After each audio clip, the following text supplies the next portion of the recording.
सहनाववतु सहनौ भुनक्तु सह वीर्यं करवावहै तेजस्विनावधीतमस्तु मा विद्विषावहै। ओम शांति शांति शांति। वैदिक जीवन पद्धति में हम बहुत ही सुंदर चर्चा कर रहे हैं और वेदोक्त जीवन जीने का जो संकल्प लेते हैं उस संकल्प को परिपूर्ण करने के लिए परमात्मा हमको सामर्थ्य भी देता है। यदि संकल्प लिया है कि आज हम अमुक स्थान पर जाएंगे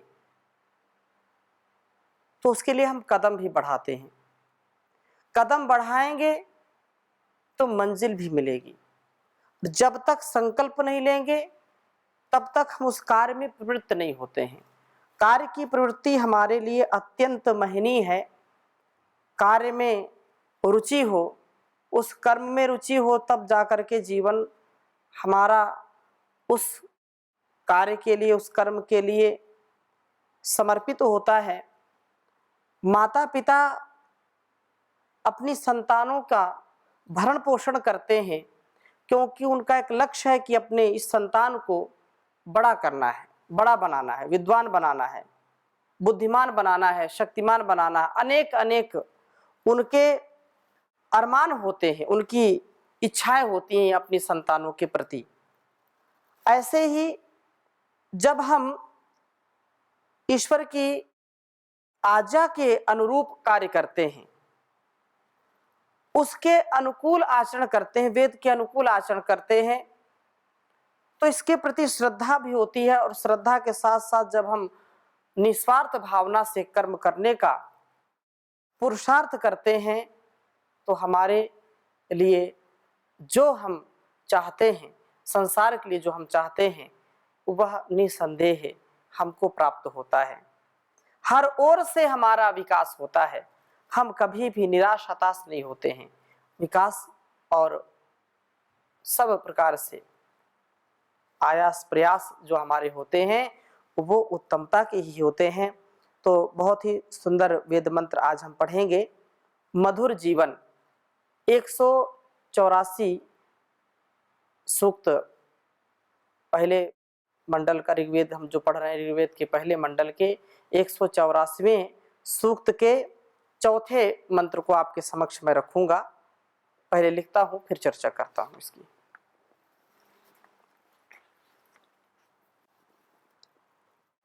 ओम अस्मे सा वाम माधवी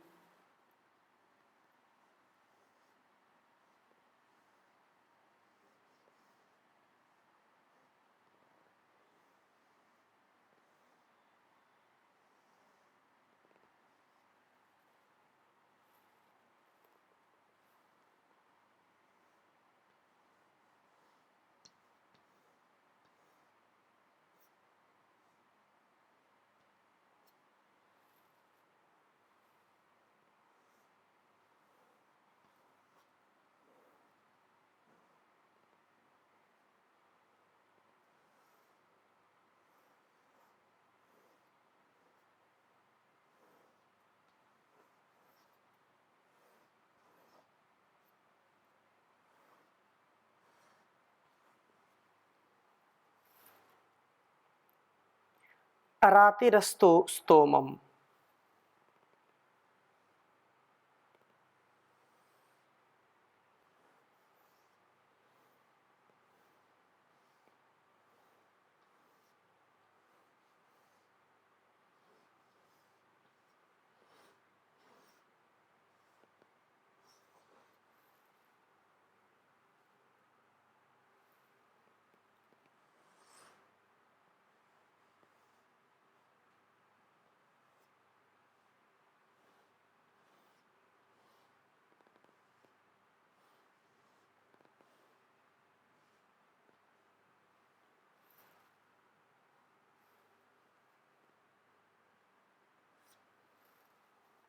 हिनोतम मन्यस्य कारोः।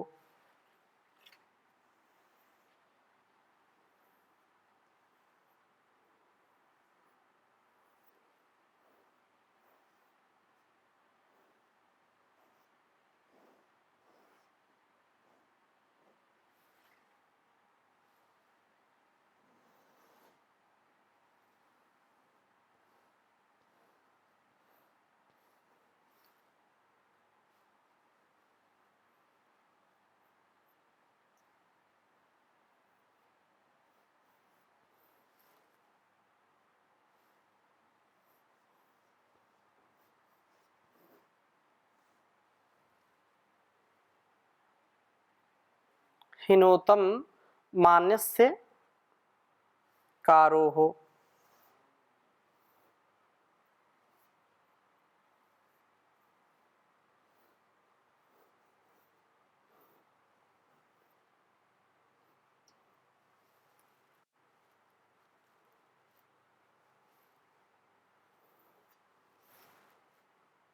अनुयद्वाम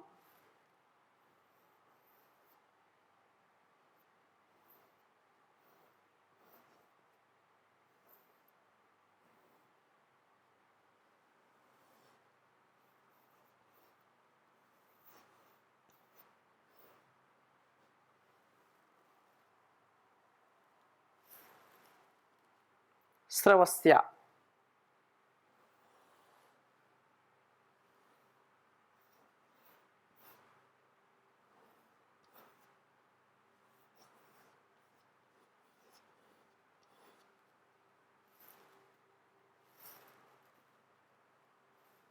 सुदानु।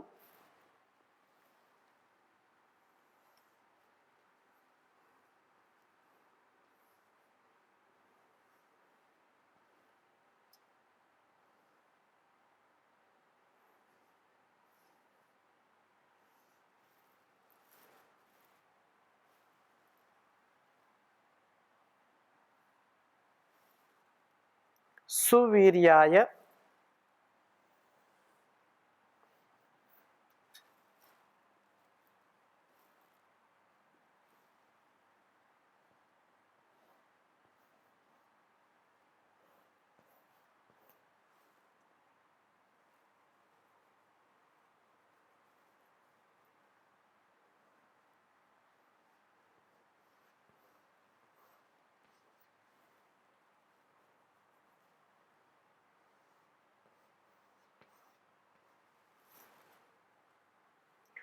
चर्षणयो मदन्ति।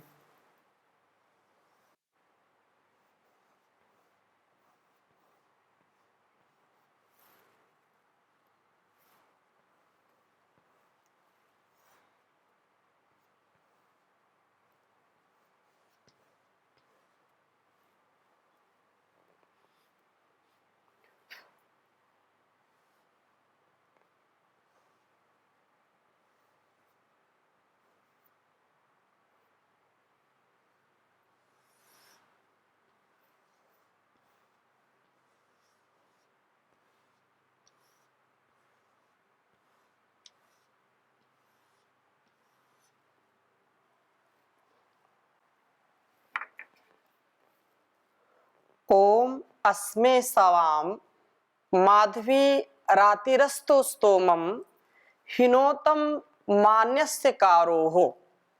अनुयद्वाम श्रवस्त्या सुदानु सुवीर्याय च शृणयो मदन्ति। ओम अस्मे सवाम माध्वी रातिरस्तु स्तोमं हिनोतम मान्यस्य कारोः। अनुयद्वाम श्रवस्त्या सुदानु सुवीर्याय चर्षणयो मदन्ति। ओम अस्मे सवाम माध्वी रातिरस्तु स्तोमं हिनोतम मान्यस्य कारोः। अनुयद्वाम श्रवस्त्या सुदानु सुवीर्याय चर्षणयो मदन्ति। ऋग्वेद के प्रथम मंडल के 184वें सूक्त है। 184वें सूक्त का चौथा मंत्र है।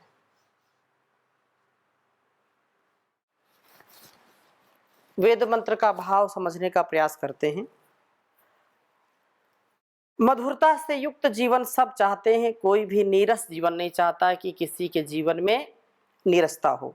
सब चाहते हैं कि हमारे इस जीवन में, हमारे इस अस्तित्व में खूब प्रसन्नता हो, खूब आनंद से हम ओतप्रोत हों और एक क्षण का भी हमारे अस्तित्व में, हमारे जीवन में, हमारे स्वभाव में दुख का, क्लेश का लेश मात्र हम अनुभव ना करें, उसका प्रभाव ना हो। कहा है कि अस्मे स वाम, हे प्राणापानो, वाम आपका, स वह माधवी, माधुर्य से पूर्ण राति ही, दान अस्मे, अर्थात माधुर्य से पूर्ण राति ही, राति लाती, राति जो दान, अस्मे अस्तु हमारे लिए हो। प्राण साधना से सब अवांछनीय तत्व नष्ट होते हैं और जीवन बड़ा सुंदर बन जाता है। प्राण साधना से जैसे अग्नि की तपन में, अग्नि के जो है अंगार में, या अग्नि जिस भट्टी में हो या अग्नि जहां पर जल रही हो, आप कोई पदार्थ को उस अग्नि में डालें, उस अंगारे में डालें, तो अग्नि उसको भी अपने जैसा बना लेती है और उसके जो दोष हैं उसको हर लेती है, उसको नष्ट कर देती है। ऐसे ही जैसे अग्नि धातुओं के दोषों को नष्ट करती है, क्योंकि धातुएं पिघल जाती हैं और उनका जो मल होता है, जो उनकी गंदगी होती है, वो जल करके भस्म हो जाती है। इसी प्रकार से जब हम प्राण साधना करते हैं तो हमारे अंदर की जो मलिनता है, हमारे अंदर का जो दोष है, हमारे अंदर के जो दुर्गुण है, दुर्व्यसन है, जो बीमारियां हैं, वे बीमारियां भी नष्ट हो जाती हैं। उन बीमारियों से भी हमको निजात मिल जाती है। इसलिए कहा है कि प्राण साधना से जो अवांछनीय तत्व हैं, जो हमारे लिए कल्याणकारी नहीं है, मेरे शरीर के लिए, मेरे इस जीवन के लिए, इस जगत के लिए जो शुभ नहीं है, जो अशुभ है, जो अन्याय है, अनाचार है, वह मेरे अंदर कभी आता ही नहीं है। और कदाचित आ गया तो ठहर नहीं पाता है। क्यों? क्योंकि प्राण की साधना, प्राण अनुष्ठान से, इस योग विज्ञान से अनुष्ठान के रूप में, इसको अपने दिनचर्या के रूप में हम जब इसका अनुष्ठान करते हैं, इसको अपने जीवन में उतारते हैं, तो निसंदेह है यह हमारे लिए अत्यंत कल्याणकारी है और हमारे दोषों को जला देती है, भस्म कर देती है। प्राण साधना हमारी वासना को नष्ट कर देती है। आरंभ में हमको कठिनाइयां होंगी, परेशानियां होंगी, परंतु इन परेशानियों को भी, इन कठिनाइयों को भी हम पार कर जाते हैं। और कहा है कि मानस से मान पूजायाम, पूजा की वृत्ति वाले कारोहो, कुशलता से कार्य करने वाले के स्तोमम, स्तुति समूह को हिनोतम, स्तुति समूह को हिनोतम अर्थात ही वृद्धौ, बढ़ाने वाले हो। हे सुदानु, आप जो है योगा कर्म कौशलम की बात कहते हैं कि शुद्ध हृदय होकर के यह प्रभु का स्तवन करने वाला बने। इसका स्तवन कुशलता से कर्मों को करने से युक्त हो, यह केवल शाब्दिक स्तुति नहीं है, अपितु शाब्दिक स्तुति में ना पड़ा रहे, केवल बोलने मात्र से ही अपनी कर्मों की तीसरी ना कर ले, अपितु जैसा करे, जैसा बोले वैसा करे। कथनी और करनी में अंतर नहीं होना चाहिए, कथनी और करनी एक समान हो, जैसा वचन दिया है वैसा ही वो करके उसको निभाए, उसको करके दिखाए। ये कौन कर सकता है? जो वास्तव में यजनशील होता है, जो प्राण साधना करता है और कर्मशील बना रहता है। शुद्ध ज्ञान, शुद्ध कर्म, शुद्ध उपासना, ज्ञान से कर्म का अनुष्ठान करना और कर्म में भी पूर्ण सजग, पूर्ण शांत होकर के, दत्तचित्त होकर के साधना की भांति इस कर्म को आगे बढ़ाते रहना। हे सुदानु, अच्छी प्रकार बुराइयों का खंडन करने वाले प्राण आपानो, यत जब सर्वस्या उत्तम ज्ञान की प्राप्ति की इच्छा से चर्षणयः श्रमशील मनुष्य वाम अनुमदंती, आपकी साधना के अनुपात में आनंद का अनुभव करते हैं, तो उस समय से अपने जीवन में दिव्यता का आधान करने वाले होते हैं, आनंद का अनुभव करते हैं, उस समय वे सुवीर्यस से उत्तम शक्ति के लिए होते हैं। प्राण साधना से शक्ति की ऊर्ध्वगति होने से हम शक्ति संपन्न बनते हैं, हमारी शक्ति संपन्नता बढ़ती है, हमारी जो चंचल प्रवृत्ति है उस चंचल प्रवृत्ति से हम बचते हैं। प्राण हमारे को सतपथ, सुपथ और जो अच्छा मार्ग है, सच्चा मार्ग है, उधर हमको प्रेरित करते हैं, उधर हमारी गति प्रगति होती है, जिससे हम दुर्गति से बचते हैं, जिससे हमारा विकास होता है, विनाश से हम बचते हैं। वेद के अनुकूल आचरण करें, वेद की इस बताई गई दिशा का आलम्बन हम लें तो निसंदेह हमारा जीवन बहुत ही सुव्यवस्थित होगा, समुन्नत होगा और हम सुवीर्य से उत्तम शक्ति के लिए होते हैं। प्राण साधना से शक्ति ऊर्ध्वगति की प्राप्ति होती है, यही शक्ति ज्ञानाग्नि का ईंधन बन करके हमारी ज्ञानाग्नि को दीप्त करती है। इस ज्ञानाग्नि की दीप्ति से हमारा ज्ञान बढ़ता है, जितना ज्ञान बढ़ता जाएगा उतना उतना हमारे जीवन का भी उत्कर्ष होता जाएगा। और वो ज्ञान अग्नि कब प्रज्वलित होती है? जब हम साधना करते हैं, ध्यानम निर्विषयम मनः, ध्यान युक्त होकर के, सावधान होकर के, व्यवधान रहित होकर के जब साधना की राह पर चलते हैं तो कठिनाइयां आएंगी, परंतु प्राण साधना से जीवन मधुर बनता है, जीवन हमारा सुख से, समृद्धि से, यश और कीर्ति से परिपूर्ण हो जाता है। स्तुति की वृत्ति बनती है, शक्ति बढ़ती है और ज्ञान अग्नि दीप्त होती है। यह मधुर जीवन का एक रहस्य है कि हम जो हमारे ऋषियों ने समझाया, बताया, जतलाया, वैसा भी हमको जीने का प्रयास करना चाहिए। यदि ऐसा करते हैं तो निसंदेह हमारा यश अवश्य बढ़ेगा, हमारी कीर्ति अवश्य बढ़ेगी और जो अपकर्ष है, जो पतन है, जो अधोगति है, उससे हम बच पाते हैं। बहुत सुंदर बात अगले वेद मंत्र में कही है, 5वां वेद मंत्र है, कहा है कि स्तुति व पाप वर्जन।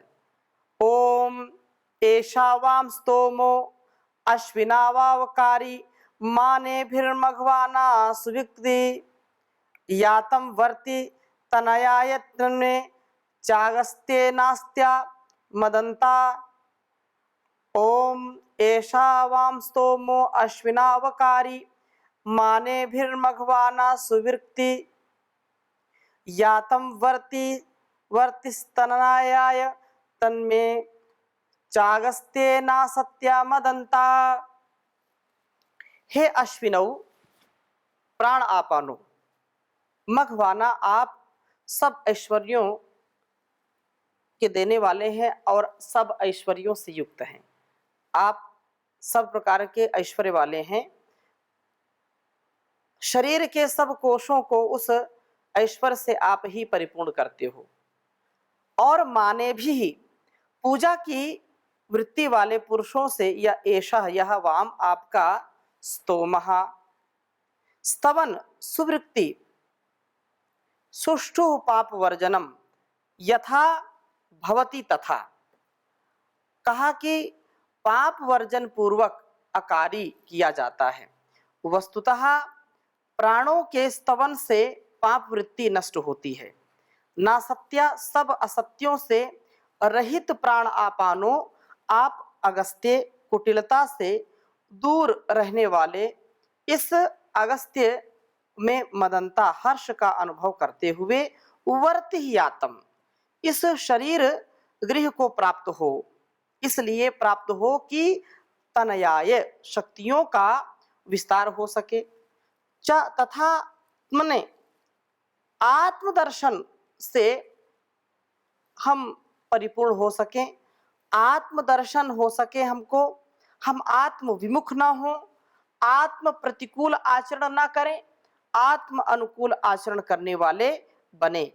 शक्तियों के विस्तार तथा आत्मदर्शन के लिए आप हमें इस शरीर गृह में प्राप्त हो, क्योंकि यह शरीर हमारा भगवान का मंदिर है, यह देवालय है, यह शिवालय है।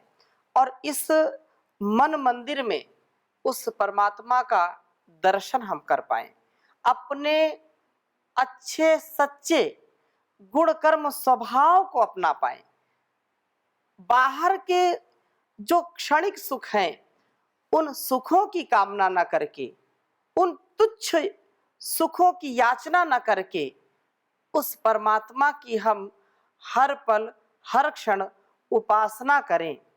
उपासना से हमारे अंदर का सामर्थ्य बढ़ता है। अंदर का साम्राज्य जब हमको मिलता है तो बाहर का साम्राज्य हमारे लिए तुच्छ प्रतीत होता है। इसका कोई अस्तित्व नहीं हमको समझ में आता है। अस्तित्व तो अंदर से है और इस अस्तित्व की जो गति प्रगति है वह हमारे साधना से है, प्राण साधना से है, योग साधना से है। प्राणायाम हम करें, योग करें तथा इस मनोवृत्ति वाले बने, इस चित्तवृत्ति का निरोध करने वाले बने। जो चित्तवृत्ति हमको धोखा देती है, हमको हताश निराश करती है, हमको बीमार करती है, ऐसी हम कुदृष्टि से और कुमार्ग से, कुबुद्धि से बच करके सद्बुद्धि से युक्त हों, सन्मार्ग से युक्त हों और हमारा जीवन उत्कर्ष से युक्त हो। तो कहा कि वर्तियातम, यह शरीर गृह को प्राप्त हो, अगस्त्य में मदनता, हर्ष का अनुभव करते हुए, और तनयाय, शक्तियों का तनु विस्तारे, शक्तियों का विस्तार हो सके, तथा मने आत्मदर्शन हो सके। शक्तियों के विस्तार तथा आत्मदर्शन के लिए आप हमें इस शरीर गृह में प्राप्त होइए। प्राण साधना से पाप वृत्ति नष्ट होती है, पाप से युक्त हम नहीं हो पाते हैं, पाप से मुक्त हो जाते हैं। तथा कहा है कि शक्तियों का विस्तार होता है, शक्ति का संचय होता है। अपने जीवन और इस जगत के लिए, सृष्टि के लिए हमारी जो दृष्टि बनती है उस दृष्टि से युक्त हो जाते हैं। इसलिए प्राण साधना की चर्चा इस वेद मंत्र में की है। और प्राण साधना से पाप वृत्ति तो नष्ट होती है, शक्ति का संचय होता है, शक्ति का विस्तार होता है। अतः अंततः हमारे लिए हम आत्मदर्शन के योग्य हो जाते हैं। जब हम प्राण साधना से युक्त होते हैं तो संसार के समस्त कार्यों का दबाव हमारे ऊपर नहीं आता है। हम सारे कार्यों को सत्कर्म करते हुए, परोपकार करते हुए, सदाचार पूर्वक जीवन को जीते हुए, अपने आप को निरहंकार से युक्त होकर के, निर्द्वंद्व और निर्लेप भाव से जीते हुए समष्टि के कल्याण की प्रार्थना करते हैं उस परमात्मा से। और इस प्रार्थना से हमारे अंदर की जो अथाह शांति है वह हमको प्राप्त होती है। बाहर के सुख, बाहर की समृद्धि, बाहर के यश और कीर्ति हमको अंदर का आनंद कदापि नहीं दे सकती है। अंदर की शांति के लिए योग साधना परम आवश्यक है। काम, क्रोध, लोभ, मोह, द्वेष और ईर्ष्या आदि की ये जो भावनाएं हैं, इन भावनाओं से हम जब अपने आप को अलग कर लेते हैं तो निसंदेह जीवन का हर प्रकार से उत्कर्ष होता है, अपकर्ष नहीं होता है। हम जीवन जीने के लिए जो जो आवश्यक कार्य होते हैं वो करते ही करते हैं, लेकिन एक बात हमेशा याद रखनी चाहिए कि यदि जीवन को सच्चे अर्थों में जीना है, यदि पाप से मुक्त होकर के जीना है, तो हमको प्राण साधना के द्वारा, योग साधना के द्वारा अपनी इंद्रियों पर, अपने मन पर, अपनी बुद्धि पर नियंत्रण पा करके परमपिता परमेश्वर की स्तुति, प्रार्थना, उपासना करके संसार की आसक्ति से, वासनाओं से बच करके सुंदर जीवन जीने का प्रयास करेंगे तो हमारा जीवन बहुत अच्छा होगा। तो इन्हीं शुभकामनाओं के साथ आज की कक्षा को यहीं पर विराम देते हैं। शेष चर्चा अगली कक्षा में करेंगे। ओम शांति शांति शांति।